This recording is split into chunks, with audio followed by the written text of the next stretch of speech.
nouvelle. La bataille de Roubaïa. Le FARDC avance toujours. Des hauts gradés du M23 en péril. Le président Félix Antoine Tshisekedi en colère. Motenabino peuple congolais de partout au Wapi Bozwami. Na confiance au Boko Pesabusio Kozwa actualité à travers nous qui sommes vos communicateurs précisément en République démocratique du Congo, Balamboka.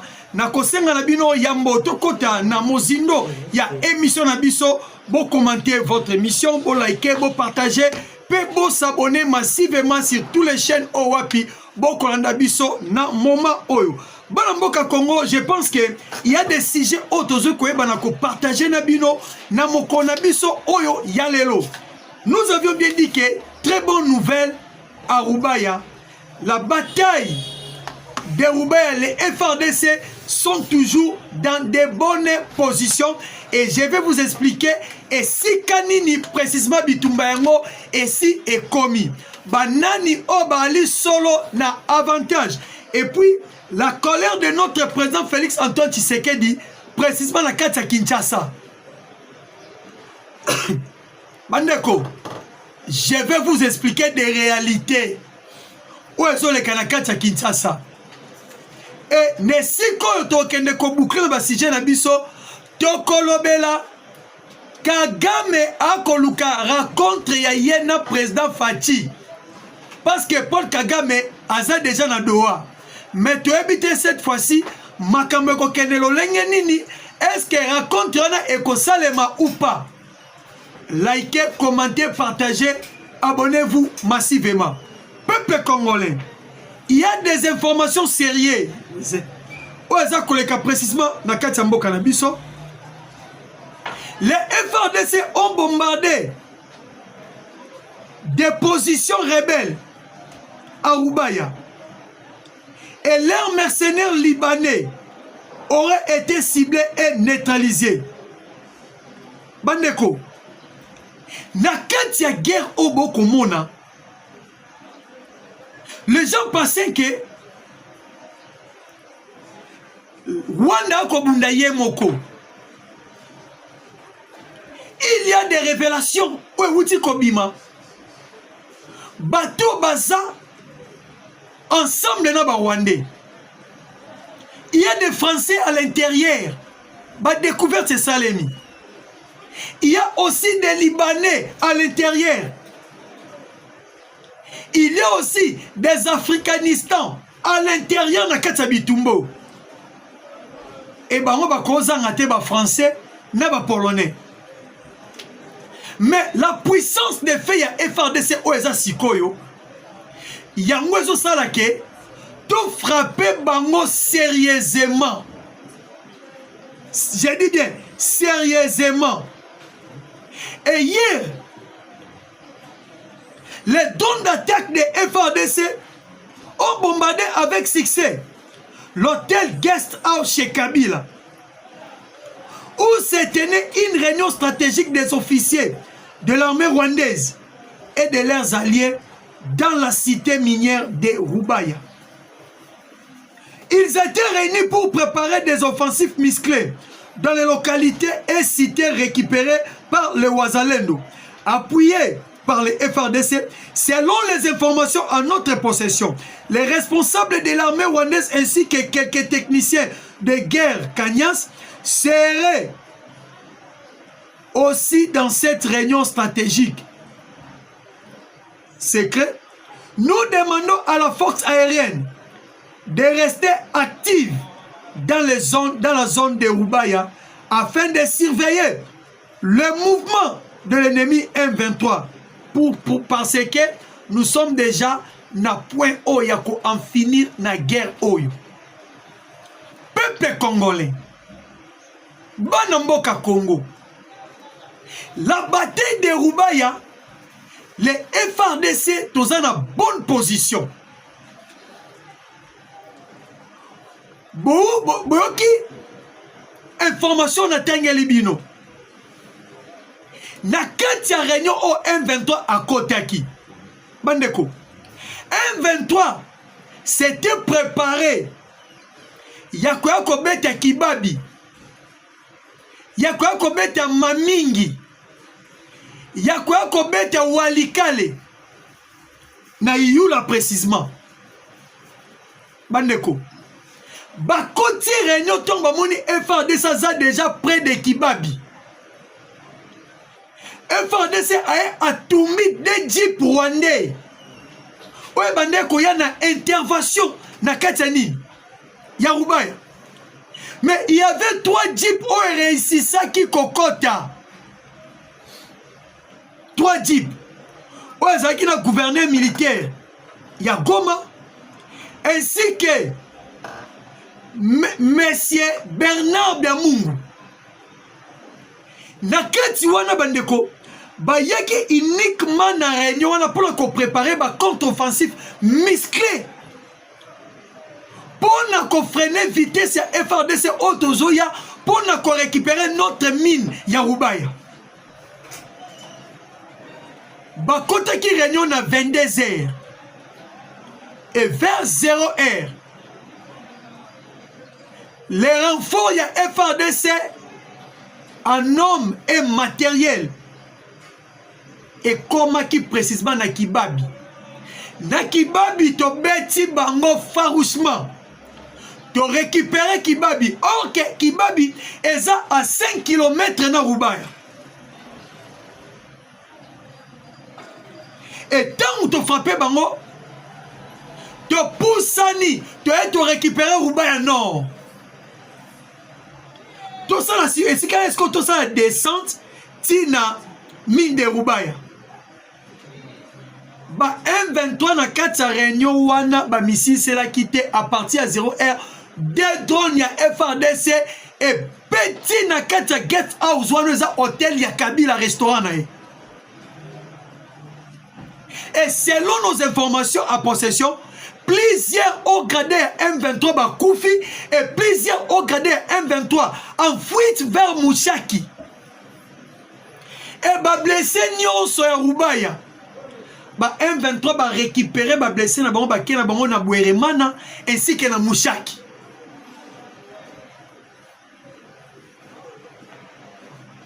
Position ya makamnezo kendele.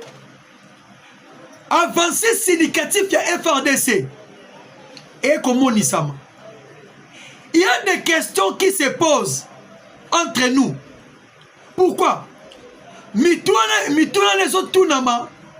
Parce que na kete Bukavu la kasi yo. M23 a longoli majorité ba militaire na ye. Nanzibira M23 a longoli majorité ba militaire na ye. Na Kaziba, même chose. Batusuko Mitunezani. Qu'est-ce que l'armée congolaise a Zozela pour ne récupérer Oezali Nzibira, Oezali Kaziba, Oezali Bukavu. Pour na kete Kavumu, Wazalano asali exploit. Abomi ba M23 na ndenga mukete. Eh oui. Abomi ba Wande. Menzo Kane, stratégie de guerre est simple. Il faut récupérer d'abord les zones économiques. Yango moni fa dese na distanciation Paul Kagame abeti non Bukavu Kara. To se pencher précisément. Na mine de Rubaya et si kanyonso au minéreza peuple congolais. Bon moni mine ya Rubaya wana. Eza 50% ya économie rwandaise. Yango moni tozo kende na lombango kokende nde ko botola yango. Et je pense que dans quelques heures, beaucoup d'informations que Rubaya est récupérée. Commentez votre émission, likez, partagez et abonnez-vous massivement. Les FRDC ont déjà changé les stratégies. Balolenge nyonso ko récupérer Oezali, Bukavu Goma Et tiens déjà dans Messa. Mais avant de récupérer Bukavu Goma, il faut d'abord couper toutes les zones où ils ont un enrichissement Yaba Rwandais. Ah oui. Et maintenant, Nini o Paul Kagame a sali pour la distraire biso. Kagame moni lisusu.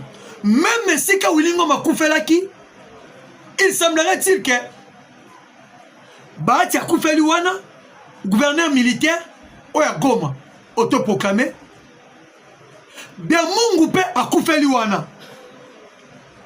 Kagame siko po aluka échappatoire, Yamakambo, atindi ba supplétif na ya M23, balancer ba drone, précisément na aéroport ya Kisangani.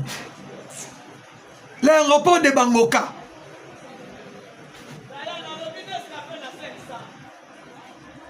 Banamboka Congo, balancer des drones. L'aéroport international de Bangoka. Ba drone wane kei na Bangoka. Mais les FARDC ont réussi. Ya stopper. Cible au ba drone wane ngai kwa kokwe la précisément na kati aéroport. Pour na détruire quelques matériels ou na kati aéroport. To détourner en haut, il y a quelques matériels où il y a détruit, mais situation est calme. Nakata Kisangani. Ne yangwana bomoni, Kagame aligné a détourné en tension, il y a FRDC. Toti kakota la Rubaya, toti kakota la Walikale, to ba longi précisément na nini, na Kisangani, mais rien. Bandeko. Et si tu comprends des marges de manœuvre sur M. Paul Kagame. Parce que hier, tu bêta qui bango makasi lisusu. Précisément na Iyula. Iyula eza presque na kati Walikale. Na kati Iyula eza ki na base militaire ya munene ou ya M23. Mais l'armée congolaise est frappée Iyula makasi. Mais ma frappe wana Batouba qui a provoqué FRDC, c'était les rebelles. Bah ça là qui offensif moko terrible. Or que bah là qui si na offensif ya makasi wana o balansaki et l'ingai ko pesa bango facilité. Ya quoi est-ce qu'on récupérer oza aérodrome ya Walikale. Comme ça, ça là-bas, attaque Yassika, et même bango vers Ituri, bakende Kisangani. Il y a un moment où il va précéder qui n'a pas drone wala kobete yango. Mais, peuple congolais, les FRDC d'aujourd'hui sont des FRDC au bazar non corrompus. Au bazar qu'on s'est décidé, bah, j'irai na libération totale, il y a Est République démocratique du Congo. Basali bango contre-attaque. Bastion ya makasi ezalaki na Iyula. Oyo ezali ko menacer Walikale. Bandeko FRDC a réussir na ko récupérer yango pe atindi ba Rwanda mosika na basanje atindi ki bango ba kimi. Voilà. Musala kitoko o FRDC. O c'est la biso siko na Est. Bakimi ya kokima, betami sérieux. Et yanga bo Monisco Kagame. Akena guerre Monique et Simbate. Na Cresco Piscos bon na kata Kinshasa. Comme une distraction. Distraction ezanini. Atini ba M23 na obazala aba communicateur a PPRD. Précisément, moi, dans Moubali, le nom m'échappe. Oh, le baga président William Bouma. Ah, Kolobake, il paraît-il, semblerait-il que Kagame n'est pas un Congolais. Papa n'est par affiliation à Zaraki Mourega. Mourega wapi Kisangani. Bila bata Kisangani. Oyakala. Bopé cette information si réellement Kagame était Mourega de Kisangani. Bon, comment on va commenter? Ceux qui passent à la quitter, bon, comment on va commenter? Et c'est une distraction, baye nango. Tout le monde à côté la Est, tout comme on le va payer, mais Kagame aussi était quand même congolais. Kagame aussi était quand même congolais. Bandeko. Banda lelo. Si mukile kosila. Kagame akotikala kozala congolais soki mukete. Bolongwa na kati sa distraction wana. Bolongwa na kati sa ba distraction wana. Babiloko ezanga ntina. Oh boye la biso. Quand est-ce que Kagame était congolais? S'il était congolais, pourquoi il combat la République démocratique du Congo? S'il était congolais, pourquoi il est le génocidaire, les criminels de la population congolaise? Moi, je connais les sacs congolais. Les sacs congolais ne tuent pas. Les sacs congolais ont une compassion énorme. Ba Congolais bazana makila oyo kakamawa atalati teni aganya siliki mais Congolais yo kakamawa boko lieke ba mbongo ya Kagame pour boko yebisa biso ke le monsieur il semblerait-il qu'il serait congolais. Bandoki l'équipe votre mission bandeko. Si distance il y a M23 et Sili. Est-ce que vous avez plan nini? Oh M23 salaki auto BBC. Oh Rwanda salaki auto BBC. Bino bomonika que Museveni a signé l'accord na Congo. Est-ce que vous avez pourquoi Museveni a signé l'accord wana? Hein? Bino bomoni communauté internationale et s'est retiré dans Sima Rwanda. Vous savez pourquoi s'est retiré? Avant d'expliquer bino trois choses. Botia la ngano ba like. Ouais sali ke bomona lelo M23 a multiplié ba communiquer à cesser les faits et puis communauté internationale elle s'est retirée. Et puis Museveni a se retiré. Et plusieurs pays africains ont la logique en soutenir Rwanda. Botsa ba like, botsa ba commentaire. Bandeko, Yali Bosso. Selon conception de Bango Basalaki, il y a guerre Oyo. C'était prévu. Que ba M23, Rwanda na sima M23. Communauté internationale Sima M23 ba congoliser guerre au M23 ezala eno ba rwandais mais ezala nde ba congolais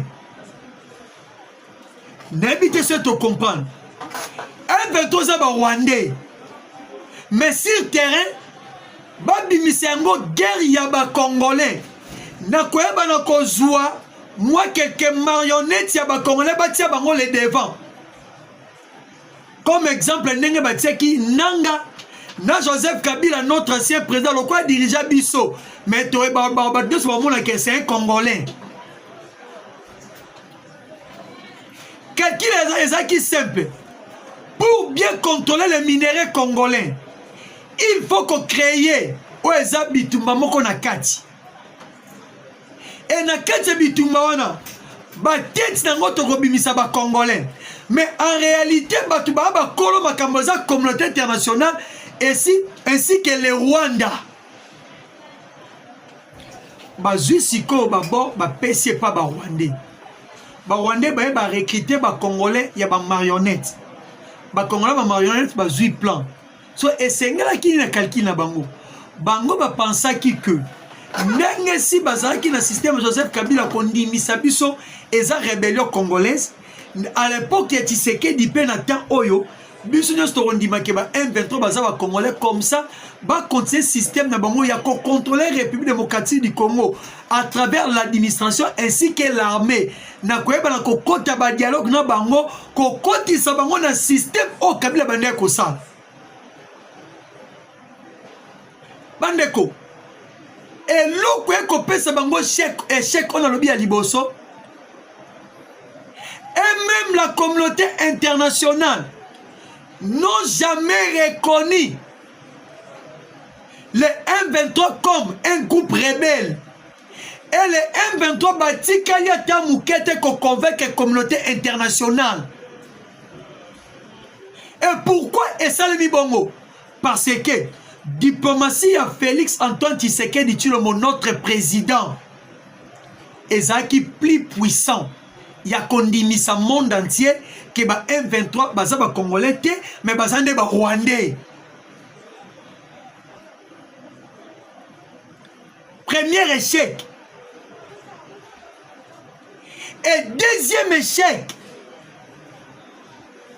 c'était sur le plan militaire. Sur le plan militaire, c'était prévu une courte durée. Va réussir que l'on la fatine à pouvoir. Quand c'est ça qui bongo. Yangwana boyoka en 2021 Kagame Lobaka. To longola Tshisekedi mbangu pona no komi maele te. Mobutu ozaki maele to longola qui est pendant 7 mois. Mais il y a le quoi yesiko to bete dada même 1 mois à longola pouvoir. Ce que ligeti kana pouvoir azana logique na biso. Ya kotike la biso ko azali ba mine congolais. Un peuple congolais. Maintenant quand il y a guerre, président Fati a tourné ses bango esika moko. A tourné ses bango esika moko bandeko. Babaluki, babaluki, babaluki. Bakoketa usa eloko moko te. Napesi mbote na ingénieur Jérémy eza vidéo. Président Fati a réussi à contenir bango esika moko. Et ko sala ke moyen ba sala avancer na bango sur le plan de guerre exaté. Bazui directement échec. Bandeko. Et ko sala que peuple congolais plan rwandaise et béba. Sur le plan diplomatique, Fati à maintenir bango. Sur le plan de guerre, à maintenir bango. Et la communauté internationale a refusé de reconnaître les Rwandais, les M23 comme les Congolais. Jusqu'à tel point, les États-Unis ont taxé les M23 des terroristes. Voilà la victoire. Il y a président Félix Antoine Tshisekedi Tshilombo. Et en troisième lieu, c'était prévu d'imposer au président de la République un dialogue qui doit intégrer les M23 au sein de notre armée, au sein de l'administration congolaise. Mais Fati les a maintenus jusqu'à la fin. Et leur mission était, il faut obtenir des cessez-le-feu à plusieurs reprises pour se réorganiser entre nous les rebelles. Néanmoins, moni, ces derniers temps, va multiplier. Vous allez la communication à Bango. Va multiplier. Vous allez à cesser les faits. Le long de nos Sabisoboy. Balamboka Congo. Mais c'est Paul Kagame Azana Qatar. Si quand on met la mituna, Kagame a ke Qatar kosala nini. Bandeko. Kagame a ke Qatar kosala nini koluka nini. A ke kosala nini. Hein?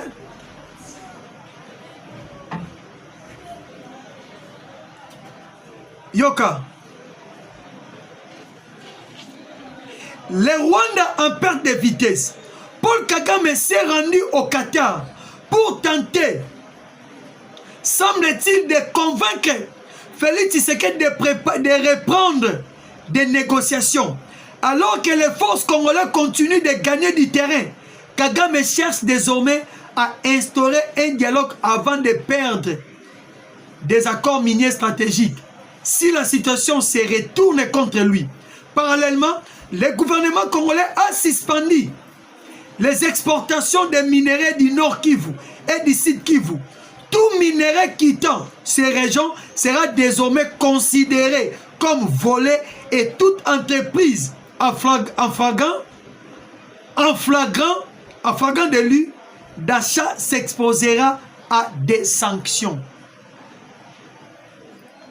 Bolandi. Balamboka Congo. Kagame ake Qatar. Ponaye. Kisi akokutana na Fati. Mutazana na mweza kalemir ya Qatar.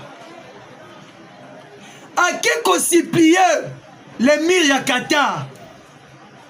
Pona koyebise ke abonde la président Fati va reprendre ba négociation. Et pendant que Kagame ake kuna à comprendre actualité bisi biso que les FARDC du jour au jour gagnent du terrain. Parce que à mon que sur le plan de guerre ba okokate alors non n'a que de tout supplier président Tshisekedi tout supplier ye tout zongela ba négociation so quitté il y a quelques accords miniers auto sala à ko perdre yango et puis Kagame en réalité bandeko et si koto kei na ye Kagame si à perdre pouvoir na ye à perdre peu crédibilité na liboso ba peuple rwandais siko ayebi pour crédibilité na ye ezonga te na muke il faut en négocier na président Fati yango akepa l'émir ya Qatar pour ba perdre te et puis Qatar a comprendre que ba minerai ya muyibi nyos ba onda ko somba to kati musisa wana. Ça clair. Oh, nous sommes à minerai à Sud Kivu, Nord Kivu. Ba sanction écolandaise. Comme ba sanction écolandaise ko uta wapi. Et ko uta précisément à Washington. Donc, les seuls moutons qui sauver Kagame et le président Fati. Les seuls moutons qui ont clé et le président Fati. Yango moni ba kena ba négociation. Qui plus vite dans la négociation et surtout n'en liboso ndenge ba bia mungu ba okufa ndenge ba bombarder maison salema Kagame mimoni pena ke singana kingo asengo secours la fois passée n'ebsa ki biso clair Kagame azoluka ici de secours à quel Qatar toté eh bande ko ba congolais Kagame à quel Qatar toté accueilli Koluka ici de ses coups.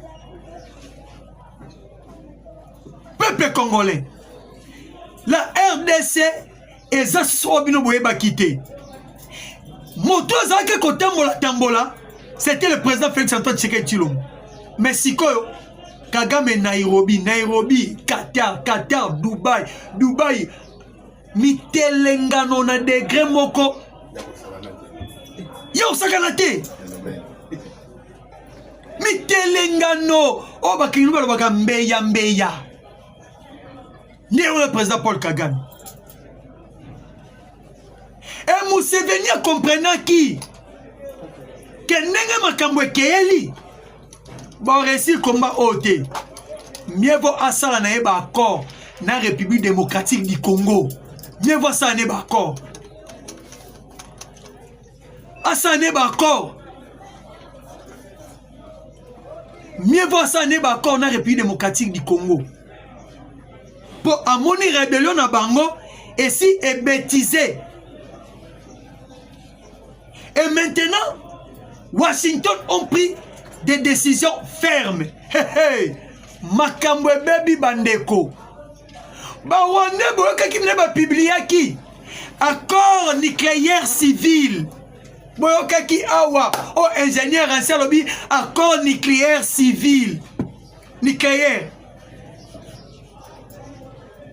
Balobi o non bomoni ke Rwanda aza à bon terme na ba américain. Or que bandeko accord nucléaire wana ezaki déjà biloko ezalaki avant. États-Unis a expliqué en clair. Eza pour la protection et non ya peuple rwandais. Mais eza pour la région ya Grand Lac, y compris Bango Moko, selon barrage o ya Ruzizi. Barrage o ya Ruzizi. O eza entre Uganda, Burundi, RDC ainsi que Rwanda. Accord nucléaire civil et biloko Bamba. Comment ça on a des jours? Oh, elingaki ezala important, ce qui ezalaki accord nucléaire militaire. Là, on voit directement les armes. Mais ce n'était pas ça. Et maintenant, États-Unis lobby.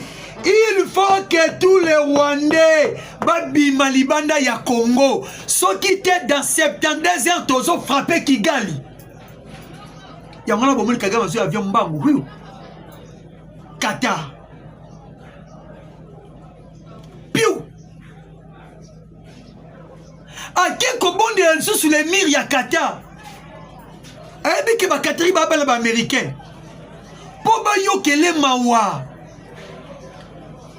Kagame pensait que ceux qui basali accord nucléaire civil, les Américains vont colléger tâche à sanction. Ok, rien. Ok, rien. Et d'ailleurs, pour votre information, au M23 de Kinshasa, on va créer Awa C64 au Boyoka. Pour votre information, et si Babandi de Ako Panzana, morné. Jean-Marc Kaboun se prépare yako Kimana Braza. Pourquoi? Tu as Jean-Marc Kaboun bandeko. Oh balongwe kuna ba ko révéler ba secret et belé. Balobiango bien que Jean-Marc Kaboun c'est un M23 de Kinshasa. Amutako Kanga. Il semblerait-il que Jean-Marc Kaboun a ko financé que ba kuluna awa. Nous sommes là pour la discréditer. Où est le pouvoir? Il y a président Félix Antoine Tshisekedi Tshilombo. Pour opposition, il y a Ezesika, il y a insécurité partout. Nzokande, et il y a un réseau moko ya Bakaboun. Parce que si on est là, Katiwana, Matata, Abomisa Katumba Mwaki, c'est Sanga, rebelle. Nan, Kabila, rebelle. Katoumi, rebelle. Nan, Fayoulou, étranger. Nan, Elissou. Donc, na 464 ans, mouta sérieux à Zate. Ensemble avec être cette constitution doit être changée, qu'il plaît qu'il niaise. Tout ça, Bango. Et pour votre information, les États-Unis d'Amérique et Sika O et Sui et opposition congolaise bande konanga o yoki C64 kabasele badindi na mai États-Unis à lobby a pesi biso une année seulement, une année de changer cette constitution ou de réviser cette constitution. Pourquoi? États-Unis à clair na une année o a pesi biso. Alors, la constitution a favorisé la corruption. La constitution a favorisé le népotisme. La constitution a favorisé le tribalisme. Il faut changer en haut, adapter. Il y a des Américains, mais un modèle américain, mais créer une pensée congolaise. Parce qu'il y a des accords auto-signés dans Bango. Il faut qu'on révise cette constitution ou de changer pour tout introduire modèle américain dans notre constitution parce que pourquoi parce que ezo senga na biso to bannir corruption, moyibi, népotisme ainsi que tribalisme. Voilà les raisons que les États-Unis alobi na biso. Ouais, tindi aloba bongo. Là, c'est les conditions données par les Américains. Il faut changer la constitution. Yangwana Boaki ba opposé à comment le baquet. La République démocratique du Congo, à travers son président Félix Antoine Tshisekedi Tshilombo, ont bradé les minéraux aux Américains. Et puis pourquoi ba le babongo? Faire des sorbets la roubert, non, tu sais Sabino A. Opposition et le bâtiment. Opposition a dit bien que ndenge tozawa sikoyo ko récupérer Rubaya ezako kata économie ya Rwanda. Rwanda économie na 50% na ezako se reposer précisément na kata Rubaya. Abande ko bénéficier nango série ya mwanga chouchou. Yango moni Rwanda na shit pona a protéger Rubaya atinda ki ba militaire ebele. Et voir même ba militaire oba uti Goma, Bukavu, mais basu accepter la carte à Rubaya. Et pour votre information, Ngungu sous l'effet des FRDC et Wazalendo. Balamboka Congo. FRDC, bec et ongle, Azo Bunda, a récupéré ma belle Nabiso.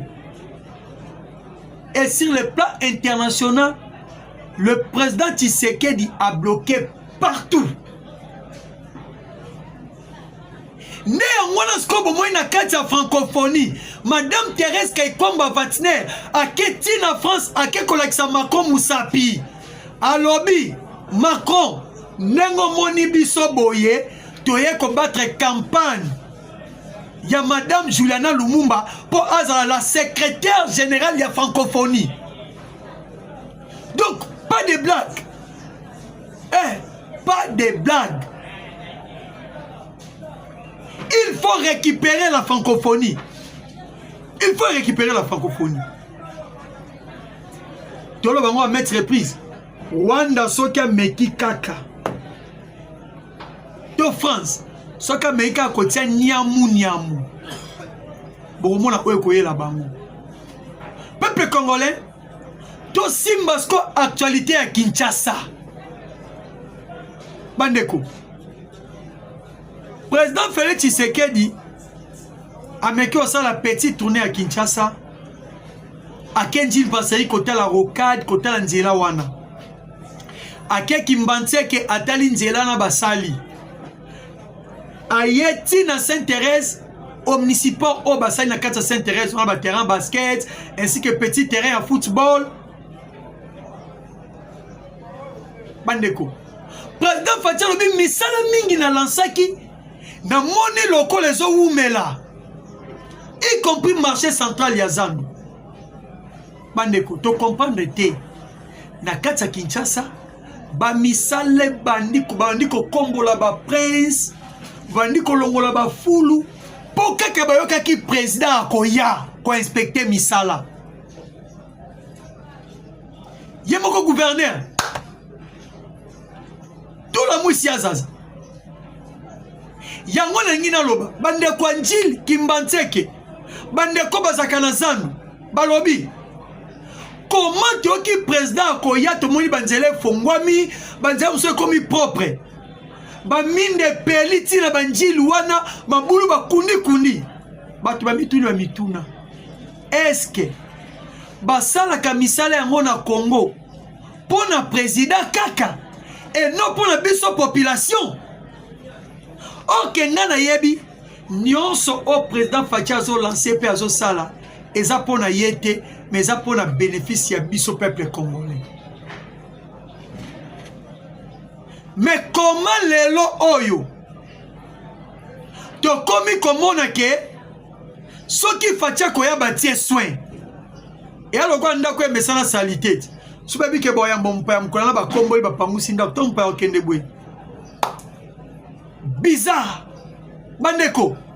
Boya kotala bokasa Croix Rouge.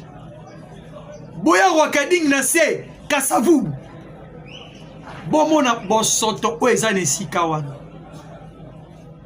Tata gouverneur na senga kana à maintes reprises. Sala musala malamu. Musala malamu yango ndeko kote la yo. Yango pe obimiso bon gouverneur. Eh, tika na oko panzaka bambongo papa musala na o ya malamu ba véritable communicateur no et la population congolaise. Kende bongisa Croix Rouge bokasa. Mai wana etika kotonda batimula terrasse wana esikana ekoma sec. Et puis misalo ebandaki kende silisa yango. Po opposition akomi kodiembela nde wana. C'est 64 bon et c'est Koufit. Donc bosenga na biso ezali musale kende malamu po peuple congolais ACP là. Mais pas Congomani, ce que je peux vous dire, à retenir, bolinga te, constitution au toko changer en haut, mon numéro est plus 243 987 84 82. J'ai dit et je vous remercie.